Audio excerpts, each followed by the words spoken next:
Hello, ladies and gentlemen, and welcome to this morning's episode of Trending, brought to you in association with Iconic Coffee. If you head over to shop.iconic.com and use the code TRENDING, you get 10% off. Jay's back. He's been sunning himself.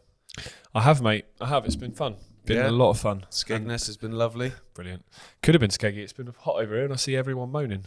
And they'll be moaning in a couple of weeks when it's raining as well. Well, it's because it wasn't hot. We were told it was going to be the hottest weekend since records began. I thought to myself, right, I'm going to get a great tan this weekend. And then I was just looking at the drizzle, thinking to myself, do you know what? The Met Office just chat pure pish. They certainly do. I went for a run at 7 a.m. on Monday, and it was 28 degrees already. So that's not normal, isn't it? Well, a lot's happened in the week I've been off, mate. Every single morning waking up to insane news stories about what was going on, thinking, what was going to wake up to next. Well, today we've woken up to a story off the back of late last night, Iran responding to the attack on their nuclear facilities by the United States by attacking a Qatari base, a US-controlled base in Qatar, which they gave them prior warning of doing, and they didn't really try and attack it to cause any particular damage. It was probably to save face is how it's kind of probably going to be sold in Iran that they've responded. So we probably woke up this morning thinking, what on earth are we going to see this morning? Is Trump going to react? Is Israel going to do X, Y, and Z? Well, we've actually woken up to news of a apparently agreed ceasefire, which all the MAGA movement are going to be saying is exactly what the plan was all along, and it's Trump playing an absolute blinder and bringing this to an end by his actions. And, they might well believe that, and that's probably part of the sales pitch. But for me, I think there's a few aspects to this. We spoke in the past, haven't we, around lots of particular events, but during the COVID period we spoke about it a lot, where a big psychological trick is to kind of make people think they're winning, ease off slightly, then go again, then ease off slightly, then go again. And I think if you look at the world of particularly the last year, it's been full of situations like that, where you wake up thinking, okay, sigh of relief. What I thought was going to happen is not quite as bad. Week later, you're back to where you were the week before, and you were never in a state where you feel comfortable. You constantly wake up in the morning and you're terrified to turn on your phone because you don't know what you're going to see, and that keeps you in a state of constant fear, constant flux, what's happening. You can apply that to so many things. Apply that to this, you can apply it to the tariffs, you can apply that to Ukraine, apply that to government policy, so many different things. So I think there's a little bit of that to it. And also I think this is potentially trying to appease his base, his natural base a little bit, who is very much split by what we've seen. Very much split. There's many saying, he's played a blinder, war is good when we do it.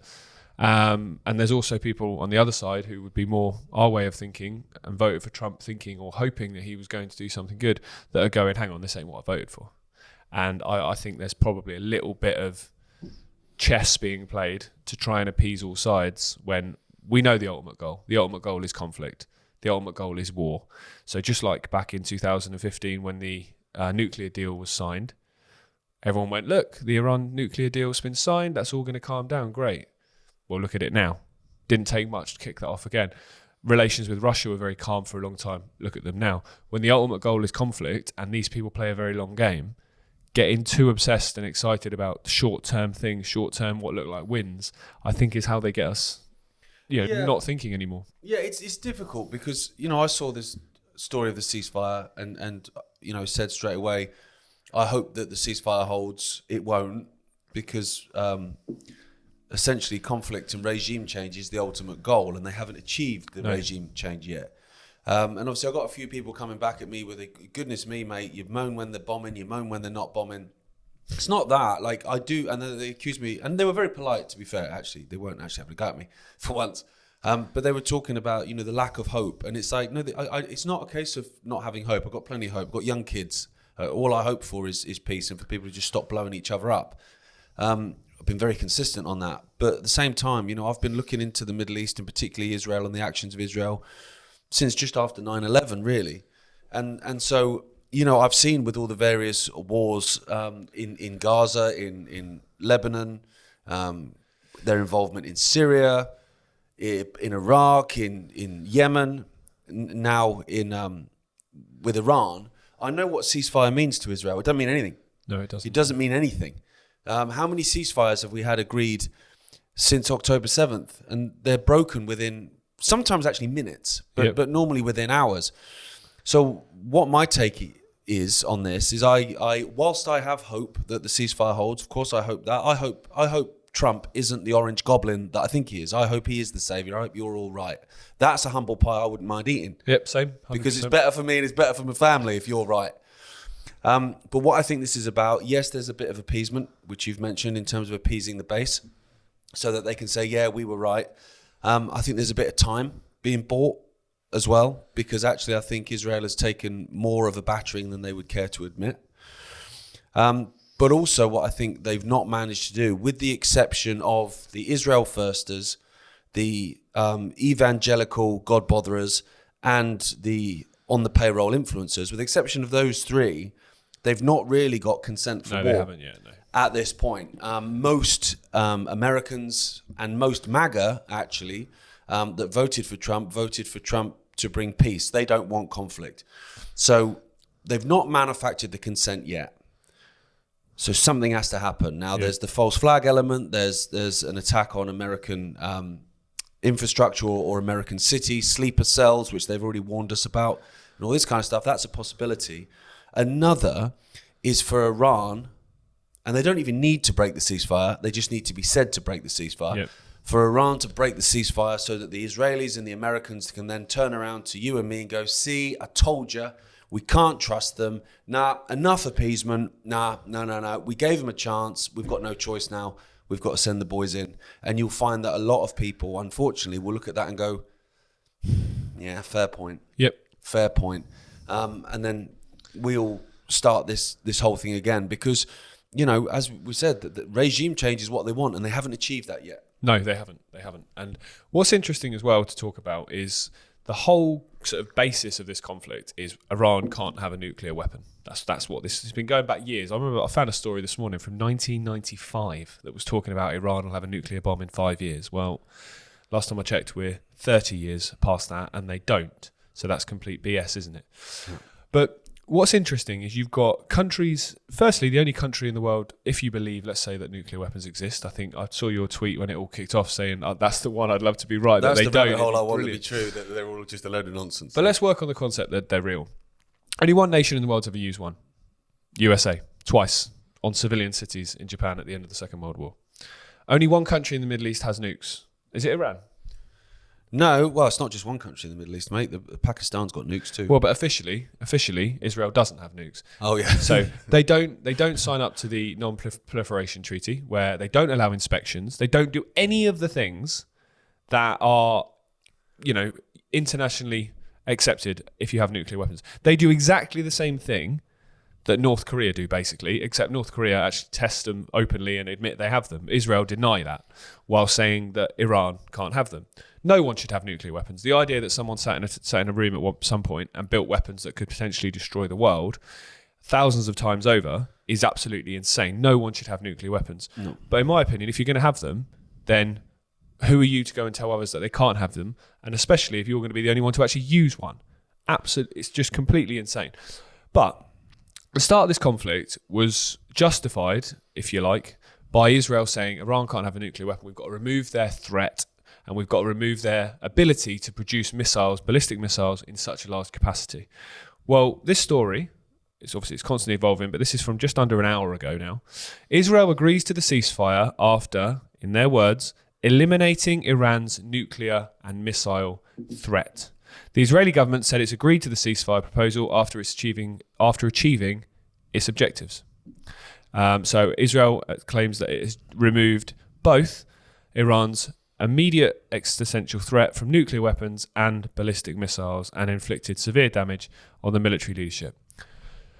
So what that's interesting on is what would be their justification to go again then? Because they've done what they said they were doing. They've said they don't want war, and we know they're telling the truth, obviously. They just want to protect themselves. That's all Israel ever wants to do, is just protect itself. So by doing this, they've done that in their own words. So how do they justify going again? Unless, like you said, false flags, some kind of ceasefire being broken, but not by them, or maybe not being broken at all, just the illusion of it, or some kind of event, because they do want to go again. Of course they do. Of course they do. They want to install the son of the Shah. That's who they want in there. He's a Jewish guy for a start. There's plenty of photos of him praying at the Wailing Wall and all that kind of stuff. So he's their man that they want in Iran. Yeah. Because he's not going to stand in the way of the Greater Israel Project. Of course he's not. You know, he'd probably be more than happy to have Israel on his border. What I find interesting about that, actually, because they're talking about that's the regime change they want. And then I saw Rudy Giuliani, who I've got no skin in the game for whatsoever. He's a cult asset up to his eyeballs as well. But he was making the valid point, which was, well, hang on a minute. His father, this guy's father, was a brutal ruler of Iran who had people killed, executed, you know, and was hated by his people. So hang on a minute. You know, you've got one hated person. You're now saying that Iranians hate this current regime, and they may well do. So let's install his son back in, who's obviously very, very friendly to Israel, therefore very friendly to the West in general. So it's an interesting time, isn't it? It is, and with every conflict, it's civilians that are the ones that suffer. Even if it's not having bombs raining down on them, it's the lack of being able to get food, water, amenities, and just that constant fear and anxiety that we mentioned, both in Israel and Tel Aviv. And I saw a really interesting thing. If you mentioned it on the show already, correct me. But someone tweeted and you retweeted it, and it was someone saying, "This is Tel Aviv after day 2. Who wants to see day 100?" Something like that. And it was basically somebody who was very much coming from the pro, let's get rid of Israel side.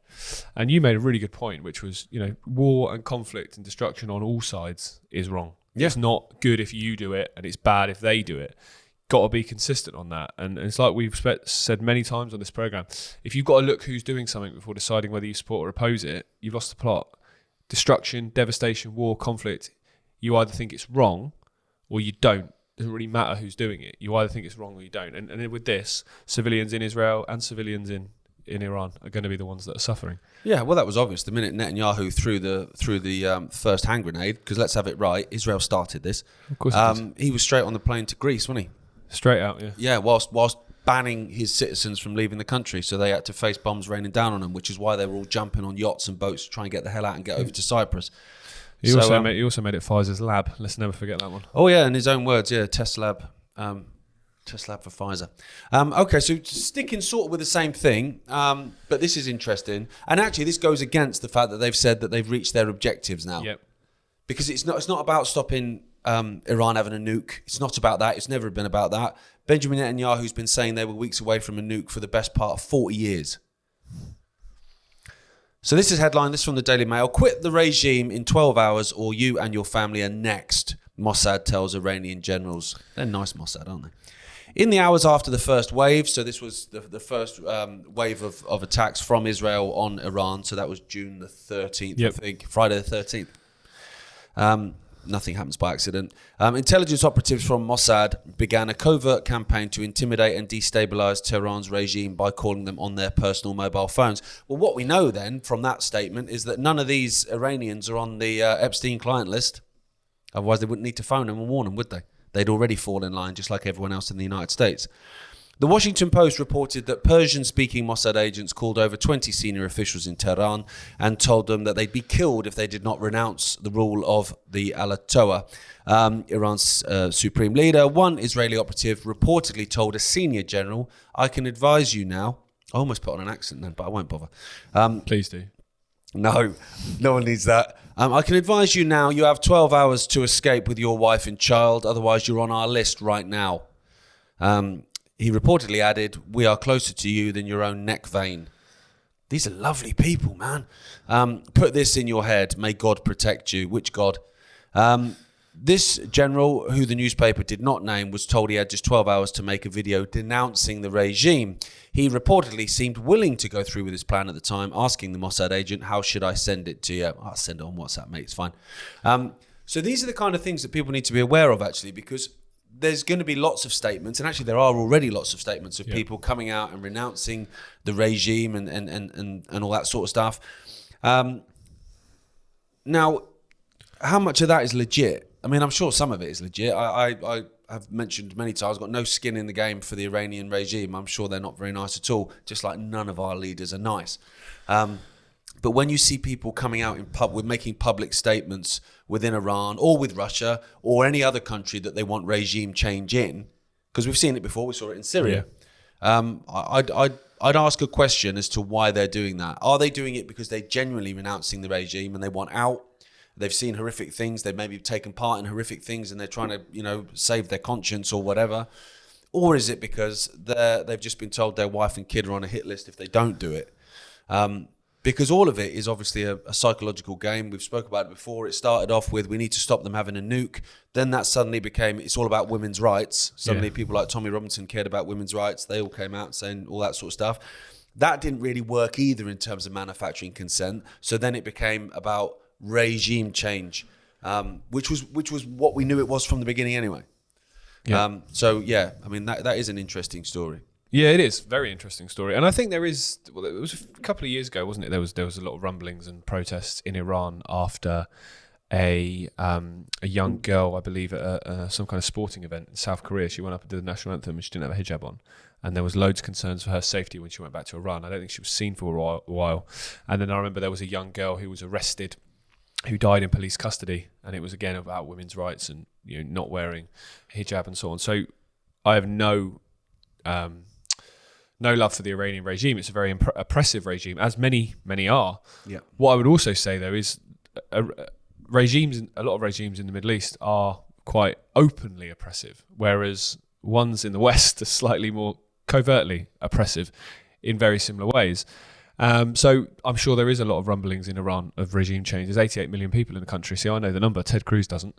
88 million people in Iran, and what a handful, if that, of people running the country. So if those people do want regime change, well, those numbers, that maths is very much on the side of the people, but it has to be done organically and it has to come from the people. It can't come from a Western influence, because otherwise you're just going to have another Libya, another Syria, another Iraq, another Afghanistan, where it's just a basket case of chaos. Where, I remember meeting a Libyan a few years ago in Toronto who'd come to watch David's event. It's taken 2 weeks for him to get there. And he was saying in Tripoli, you'd literally be murdered in the street for a $20 watch. Like, that's how insane the country had become. And it wasn't like that under Gaddafi. And it absolutely wasn't like that under Gaddafi. Is Iran going to become something very, very similar? Maybe that's the idea. Well, Who because knows? you create your enemies. You do create your enemies. And that's exactly what they've done and what they will do. Sorry, just this one point, because this is interesting in terms of Syria. Obviously, you had Al Qaeda. Look at them. He's on the hit. He's on the wanted list, most wanted list. Big head chopper, ISIS guy. Yep. Al Qaeda, Al Nusra, whatever they change the name to. ISIL, Daesh. Al Syria Front. Yeah. Darius Daesh. It may as well be. They have so many different names for the same thing. Now suddenly, oh no, he's a good guy now. So we'll get rid of Assad. We'll put him in as a puppet. He's allowing Israel to use his airspace, killing a lot of Christians, which a lot of MAGA lot are quite quiet about. Yeah, very quiet. Weird. He's allowing Israel to use his airspace so that they can attack Iran. So he's the puppet that's installed there. But what he also is the puppet that's there to become the bogeyman later. Yeah. So then he'll suddenly become a terrorist again. Of course and he they'll was. go, we need to go in and sort him out so that they can create the Greater Israel project in terms of taking up half of Syria as part of that promised land. But what is interesting about him is yesterday he was asked by a very brave female journalist, I have to say, who was making the point of basically you've created friendly ties with Israel. You've let them use your airspace to attack Iran. Now Israel is bombing Syria again. Yeah. Because they do what they like. End of level boss. What's your take on that? And he smirks and says, I don't want to talk about it. So someone's bombing your country. Don't want to talk about it. Amazing. It's unbelievable, isn't it? Just don't worry about it. It's almost like he's a puppet. It is almost like he's a puppet. They do create the enemies, and someone who's flavour of the month for 5 minutes is not the next. Very, very simple. It's pictures Osama of bin Laden, mate. Osama bin Laden. Yeah, there's pictures of Assad with John Kerry when John Kerry was Secretary of State, and they were talking about the fact he'd given up all his chemical weapons and what a great guy he was. And a couple of years later, he's the enemy. You were saying something to me before we started about an Iranian guy who made a very valid point you felt about giving up weapons. Yeah, it's a very valid point. It was a journalist on, I always forget the guy's name. I'll get it before the end of the show. He was on with Piers Morgan the other day, and obviously Piers Morgan's a complete, he's an idiot. I thought you were going to swear then. I nearly did. He's an absolute moron. He runs with the hare and the hounds. He doesn't actually know anything. He just doesn't. He just wants hits. But anyway, he was talking about similar concept to what I said. No one should have nukes. Nobody should. But he made a point. If you look back through history, countries that were either in the process of developing them or had large stockpiles of chemical weapons. Again, all of which no one should have. It's just insane the amount of money that's spent on trying to kill people. But he listed them. Libya obviously had a large stockpile of chemical weapons. They were given up, got invaded. Gaddafi got overthrown and brutally murdered. Sodomized. Yeah. With a bayonet. Yeah. By a mercenary. Syria, similar principle. They had a stockpile of chemical weapons, which they gave up, and it was accepted they'd given up, but apparently they still had them to use, which they didn't. But anyway, got overthrown, managed to get out. He's in Russia, obviously, now. Assad. You had Iraq, weapons of mass destruction. Saddam Hussein, he gave up trying to develop nukes, got invaded, got overthrown, got murdered. What's the country that, if you look through the last few years, has had so much demonization, so much aggression towards them, so much rhetoric about we're going to have to take regime change, well, North Korea's top of that list. And what's not happened? They've not been invaded because North Korea openly said they have nuclear weapons. So therefore, a war with North Korea is a much, much bigger proposition, a much, much bigger challenge, a much bigger thing to happen. So you can kind of look, if you're looking at this purely from a geopolitical level and you're not looking at it any kind of deeper agenda, which obviously there is, but if you're looking at it purely from a 5 cents reality, if you're the Iranian regime, you're looking going, we need nukes, don't we? Because that's what's going to stop us being invaded. Because we had a deal in 2015 that was fine and worked, and then all of a sudden that was ripped up, and then now we're being invaded. What's going on? We've been invaded for something that we don't have. So if you're looking at it purely from that level, you can kind of see why they would want them. It's the language as well, though, because I'm just thinking about, we talk about Trident in the UK, whether to defund Trident or whatever. It's Britain's nuclear deterrent. See, when we have nuclear weapons, it's a deterrent. But when someone else wants nuclear weapons, that's even if they do. Yeah. Wants nuclear weapons, then it's to attack the world, basically. It's a very simple one, and it's a very simple one when you break it down. Obviously, like I say, there's a much deeper agenda to it. But if you just look at it that way, if I ask you a very simple question, there's 50 houses in your street, and all 50 people have a gun. Would you want to be the one that didn't? I don't think you would you? Because I know whose house is going to get robbed. I'd be on Rightmove.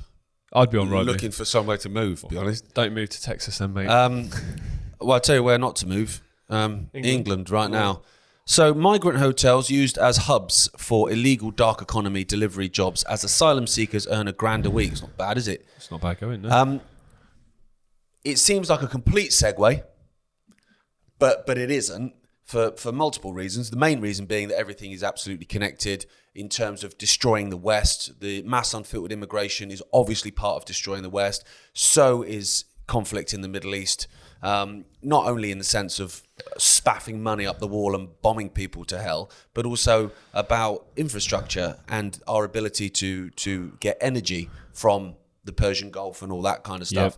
20% of the world's oil goes through the Strait of Hormuz, which obviously Iran can block at any point. The other element of this is that what is a mass war in the Middle East going to cause? Yep. It's going to cause more mass immigration, isn't it? Yep, it is. Absolutely. So those people that are against mass unfiltered immigration but are pro-war in the Middle East, I don't know what to say to you. Yeah. Migrant hotels across Britain are being used as hubs for illegal delivery rider jobs, with asylum seekers taking up dark economy work just hours after arriving in the country. That's not bad, is it? So you arrive on your dinghy, you've left your wife and kids at home in a war zone that you're fleeing from, because that's what you do, obviously. And within an hour, you're delivering a margarita. Illegal migrants based in taxpayer-funded, and you've not even got to pay rent or a mortgage. I'm paying that for you. Can earn as much as £1,000 every week for delivery firms like Deliveroo, Just Eat, and Uber Eats. I've got to say, every now and then I try not to use these apps, Jay. I try and order directly from the curry house or the Chinese or whatever. If we do, have a takeaway for whatever reason. But when you do end up ordering from these apps, when they turn up, they can't speak English. No, they can't. No. And I mean, I know I struggle with English sometimes, but even I can speak better English than these guys. They can take up the jobs by subletting driver accounts on the app, with GB News having seen thousands of Facebook groups selling profiles on a daily basis. One group's got 20,000 members, with dozens of posts every day, advertising dark accounts which require no documents or proof. Again, here's another reason: documents or proof. Do you know what would solve that? If we had a digital ID system, Jay. 100%. Then they wouldn't be able to do it. Microchip. Let's do it. Yes. I used to be against that, but I've changed my mind. GB News. What makes me laugh about this, though, it's all about destabilising the country. But again, let's do this 5 cents reality geopolitical view of stuff, right? Okay. So you can shut down people's Twitter accounts, Facebook groups. How many Facebook groups that were talking about vaccine damages were shut down like instantly. that? Like that. Yet you can't shut these down. No, it's too much effort. And you can go and arrest someone and imprison them, sentence them in about 45 minutes and put them in prison for 3.5 years for a spicy tweet. But you can't do anything about it. I've not got the resources, mate. Sorry, I can't do anything about this because it's being allowed to happen. Yeah. I remember there was a period where Dad was deleted off Twitter, but the Taliban still had Twitter. Mate, you know, Amazon blocks a load of Dad's ebooks from going out there. You still buy Mein Kampf. Not that I want to. You know what I mean? But if I wanted to, I could. It's mad. It's mad. But this is really interesting in terms of how this connects to what we were talking about earlier. Because if you look at the first two major conflicts in the world, the first two world wars, immigration wasn't really a thing. So when... Yeah, if you're looking at it pretty on the official perspective, when the Germans tried to invade Britain in 1944, 1945,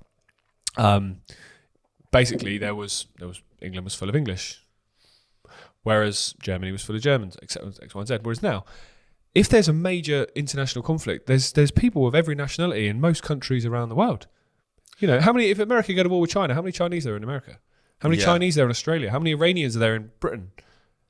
Well, how many Afghanis are in Britain? How many Iraqis are in Britain? How many Saudis? If there's an international kickoff, there could literally be an international kickoff to the point where there's just conflict in the streets. Well, we spoke about that's this a potential, and this is a potential of that. Of course, it is. Well, we spoke about this the other week when India and Pakistan were throwing missiles at each other for 20 minutes.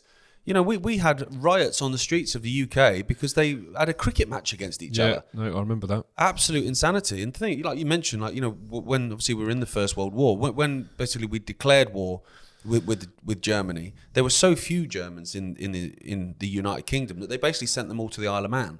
Yeah. Just in case there were spies and sleeper cells or whatever, they sent them all to the Isle of Man and had them there imprisoned. Imagine doing that now. Yeah, it's literally utter insanity. Yeah. It's utter insanity. And that's the problem you have when you have any kind of, you could break it down even really simply to a household, but a country essentially is just a massive household. It's a group of people chucked together who not necessarily are going to get on, might believe different things, might care about different things.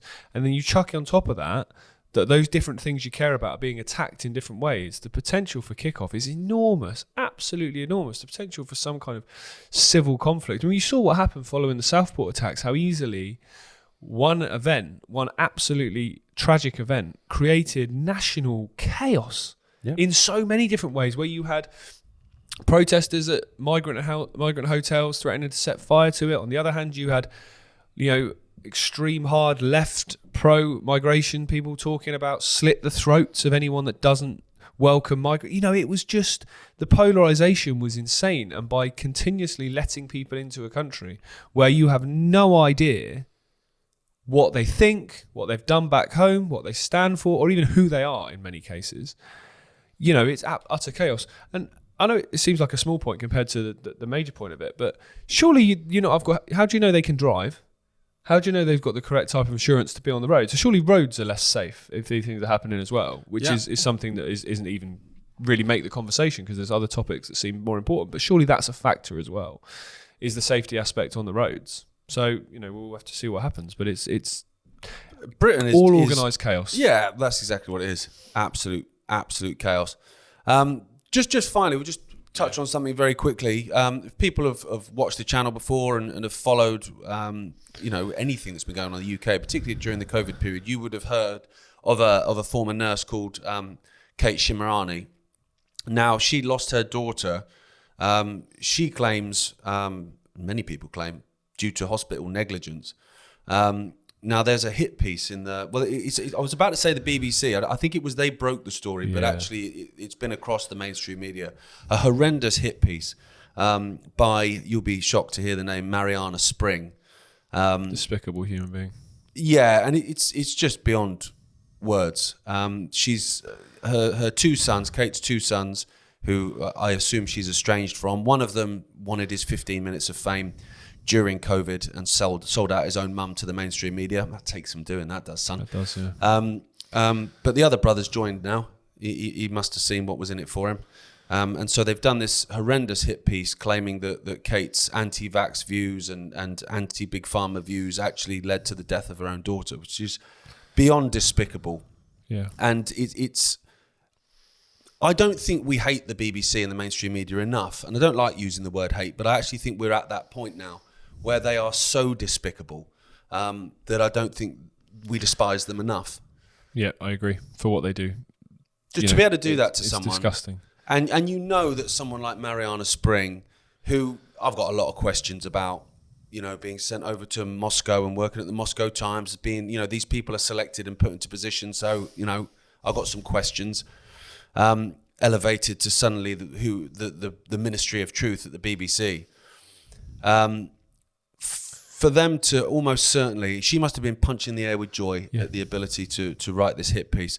And I'm at a point now, and I said to you before we started, I don't think they're going to be happy until they've put Kate in the ground, be honest.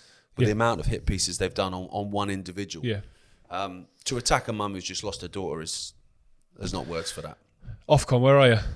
Because if that's what you're really there for, then these are the sort of things that you should be absolutely jumping at, because this is disgraceful. And I sent Kate a message this morning to say that we're all thinking of anything we can do to give us support, because I can't even comprehend losing a child, let alone having it chucked at you in the mainstream media in the way it has been. So thoughts are with you, Kate, and don't let them get you down, mate. Yeah, but thanks for watching. You'll be back tomorrow with Rich. I will. And then I'll be back on Thursday. As always, do you want to do the coffee bit? Do you want to have a go at it? Yeah, go on then. I've messed it up in the intro. But yeah, go ahead. The show's brought to you by Iconic... Oh, mate, you've thrown me then.